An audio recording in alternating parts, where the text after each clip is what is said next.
Shalom, shalom. All praise to Yahweh. Barakatah Yahweh, Barakatah Yahweh, Barakatah Yahweh. What's going on, Israel? I've been looking at this one for a while. I actually been kind of picking and poking at the brothers, been trying to get some information out the brethren. But, I got to step out on a limb right now. This one's going to be not a long build, but I definitely pray that you get something out of this. So we're just gonna go ahead and get started, man. We're gonna go into the book of Psalms first. Let's go to Psalms.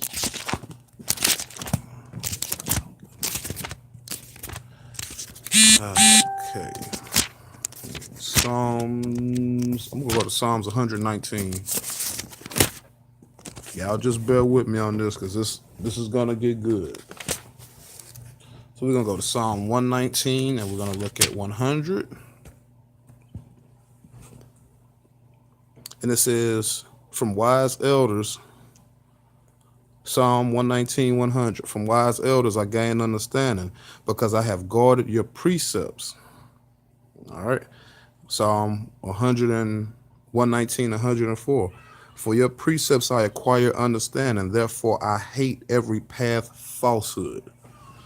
All right. And now I want to go to Psalm 168. What I'm just doing is I just want to set a premise that keeping precepts is definitely the key to gaining understanding. So that's going to be Psalm 119, 168.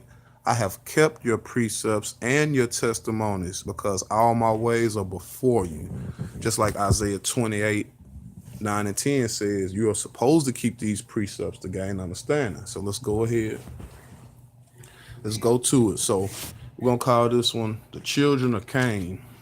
And I've been studying in this Torah, and I've been asking brothers questions. I've been trying to get some kind of help on this one. But I'm just going to say all praise to Yahweh. Thank you for letting me have this. Thank you for revealing this to me. So we're going to start off. Let's get our premise going. Our premise is going to be Genesis 3. We'll start at Genesis 3 and 1. Now the serpent was cunning beyond any beast of the field that Yahweh Elohim had made. So the serpent is more cunning, but he is not the only one of his kind. This is going to become key here in just a minute. So I want to show y'all something. And we have to look at Genesis 4. So let's go up to Genesis 4.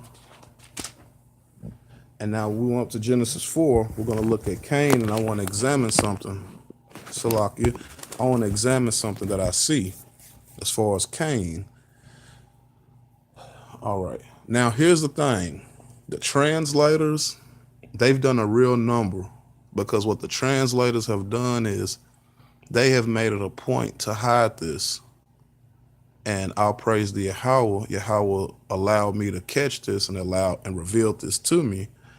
So I want you to look at Genesis 4. Salakia. Where's my camera at? All right. Forget the fuzziness, y'all. Trying to get this phone. All right. So we're going to look at Genesis number 4. And we're going to look at verse number 7. And it says, if thou doest well, thou shalt not be accepted.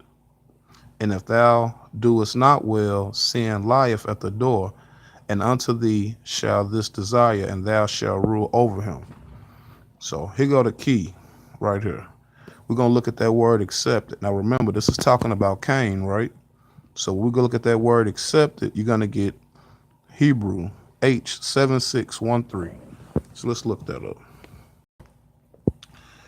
When we look up H7613, you're going to see elevation, exaltation, dignity, swelling, uprising, dignity, exaltation, loftiness, swelling, uprising. And when you go right here to the Strong's definition, it lets you know what this is. It says an elevation or leprous. See that? So Cain was a leper. He was turned leprous. So let's keep on going down. So let's go on back to Torah. And we're going to look at verse number 11 and 12. Therefore you are cursed more than the ground, which opened wide its mouth to receive your brother's blood from your hand.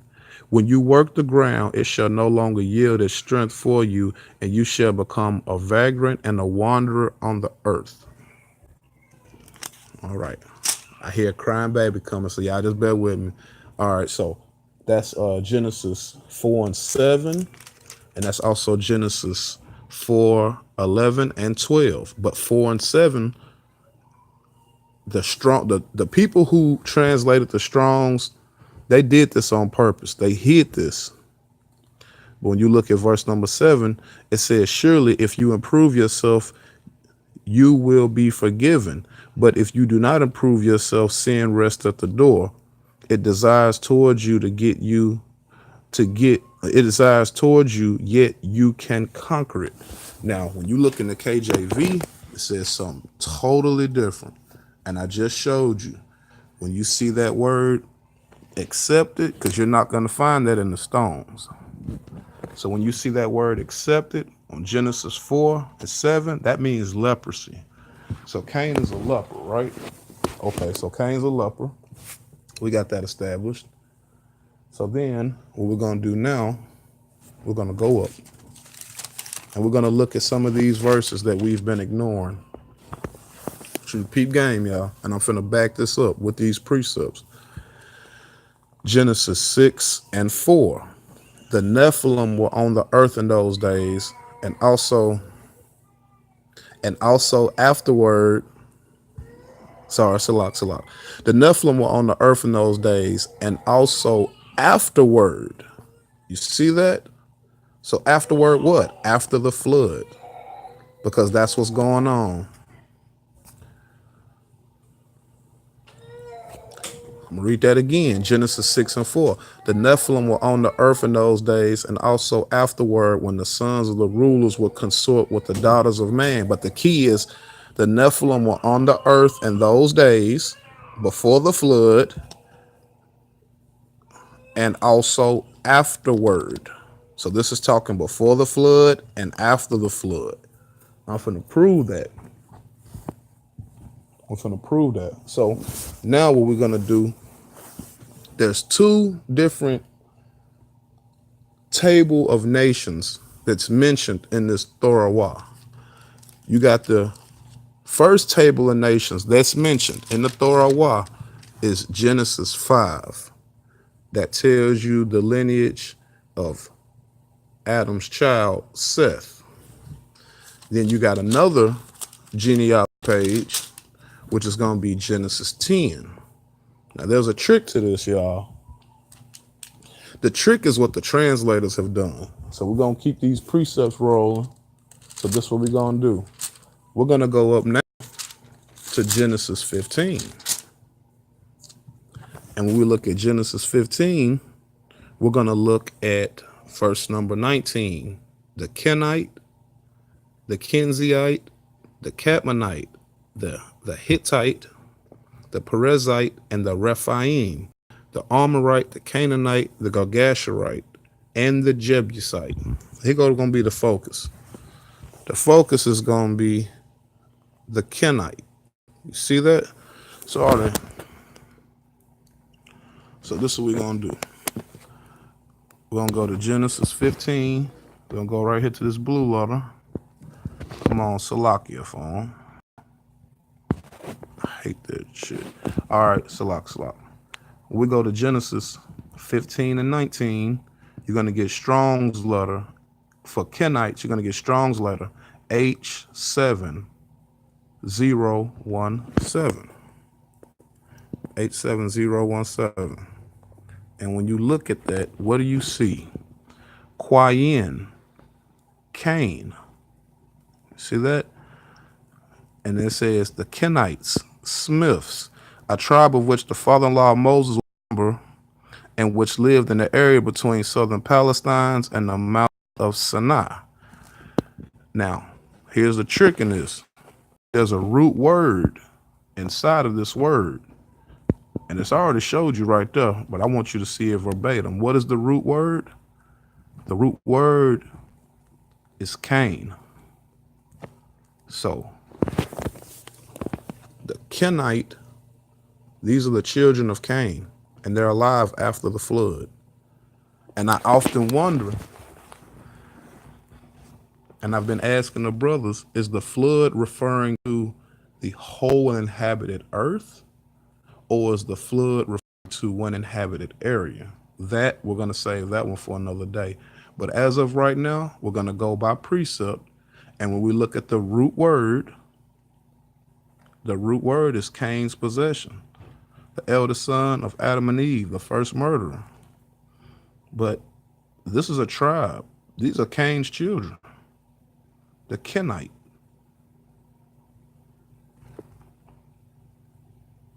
The Kenite, Cain's children.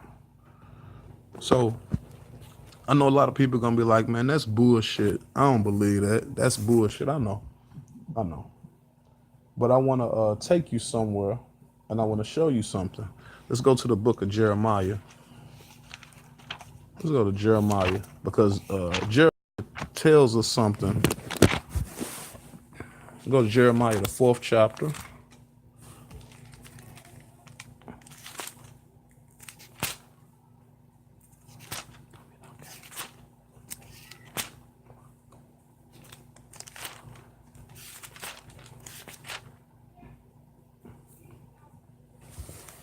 So that's going to be Jeremiah 24 and 23. And what Jeremiah is doing is he's telling you about a time before his time. And he's not talking about the flood. He's talking about a time where something happened. Jeremiah 4 and 23 to 26. I saw the land, and behold, it was void and empty. And I looked to the heavens, and their light was gone. And I saw the mountains, and behold, they were trembling, and all the hills had crumbled. And I saw, behold, there was no man, and all the birds of the heaven had moved away. I saw, and behold, the fertile field that had become a wilderness, and all the cities had been decimated before Yahweh for his burning wrath. Now I said to myself, I want to figure out and find out where that is. So we're going to get that is we got to go back. Now we need to go back to Genesis, what is it? Genesis 13, I believe. So we're going to go to Genesis 13. All right, we'll look at Genesis 13. We're going to look at verse number 10. And it says, so Lot raised his eyes and saw the entire plain of the Jordan that was in the well watered everywhere, before Yahweh destroyed Sodom and Gomorrah. Now this is Genesis 13. Keep this in mind. Before Yahweh destroyed Sodom and Gomorrah, like the garden of Yahweh, like the land of Egypt, going towards Zor. So remember, let's go up. Now let's prove that. So Abraham went up from Egypt. From Egypt. Why? It says he and his wife, he with his wife and all that was his, and Lot with him to the south. Now here go the key, y'all. Abraham is only going to Egypt because Egypt is more or less a storehouse. Remember, he went down there because there was a famine in his land. He goes to Egypt to get food and then to go back to his land. Egypt is a storehouse at this time for food. Why? Because just like it said, Egypt's already been destroyed. This is why don't nothing grow there. This is why the Egyptians themselves would always make it known and clear that whenever they needed wood, they would have to go to Lebanon. Why? Because don't no trees grow there. And I think I understand why now. So let's go back. Let's go back. When you look at Genesis 15, Yahweh is laying something out for Abraham. And what he does is he lets him know who the people that he's going to overthrow. And of these people, who? The Kenite. Remember, who was the Kenite? Because the Kenite lives among who? It says the Kenite, the Cadmonite, the Hittite, the Perizzite, and the Rephaim, the Amorite, the Canaanite, the Girgashite, and the Jebusite. Now remember, all we got to do is jump back. Remember, when we jump back, it says in the 14th year, this is Genesis 14. In the 14th year, Shalom and the kings who were with him came and struck the Rephaim and Asheroth Karim, the Zumzamin and Ham, the Amim, and the Shavath Karathim. Now, remember, whenever you're dealing, remember, that's the same scenario that Yahweh was already letting Abraham know he's going to have to go do. And who are they got to kick out? The Kenite. Who was the Kenite? I'll show you again, just in case you don't believe it. The Kenite. Strong's H7017. And it lets you know Kenite Smiths, these are tribe, Cain or Cain. And all you got to do is go into the root word, which it comes from. And when you go to the root word, those are Cain's possession. So it's not referring to Cain as an action. It says Cain's possession. It's still referring what? As a proper genetic noun. You get that? So the Kenites are the children of Cain. And we looked in Genesis 14, it told you when Abraham went down there, it let you know that they had to kick out the Rephaim and all of these tribes of giants who are in Ham. All right. I just showed you these people who are still alive in Genesis 15. These are the children of Cain. And this is why they're hanging with nothing but, look, the Amorite, the Canaanite, the Girgashite, the Hittite, and the Rephaim. Think about it. These are the children of Cain. They fit in clearly with all of these people. So that's my revelation I want to tell y'all, is that Cain are still alive according to the Torah. They are still alive after the flood. And I think I'm gonna go ahead and I want to end this off. And I think the best place to end this off, let's go to Jeremiah. Really like the book of Jeremiah. The brother's real deep. Let's go to Jeremiah. And what I'm just really trying to get out to y'all is that we can't trust these translators. We cannot trust them. It is what it is. We must learn to get completely into our language, into the mysteries of our own language. So I think the brother Jeremiah, he let us know this. And so I'm gonna go and I'm gonna get Jeremiah 8:8. How can you say we are wise and Yahweh's Torah is with us? Indeed, they made it quill for falsehoods. The scribes are false. Why are the scribes false? Because they've always been teaching us this doctrine that everything died in the flood. And clearly Cain's children, as well as some other tribes, are still alive after the flood.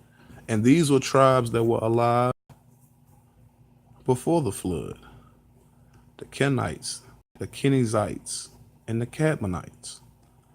These are three tribes that are all alive before the flood. And yet this is Genesis 15 and they are still alive. This has been the lie that the translators, i.e. the scribes, have done. So with that, I want to say praise to Yahweh. Thank anybody who came through. Hey, I'm just going to tell you like this. Don't look at these breakdowns and be like, man, I'm edified. Go pick up your book. Go to your Strongs. And I want you to see this with your own eyes. Because until we walk in one hand, people are going to think this is some kind of illegitimate doctrine. But with that, I just want to say, all praise to Yahweh, Kahala Yahweh, Barakatah Yahweh, Barakatah Yahweh, Shemaya, Yasha'Allah, Heya Elohim, Yahweh Akkad. Shalom, Yasha'Allah.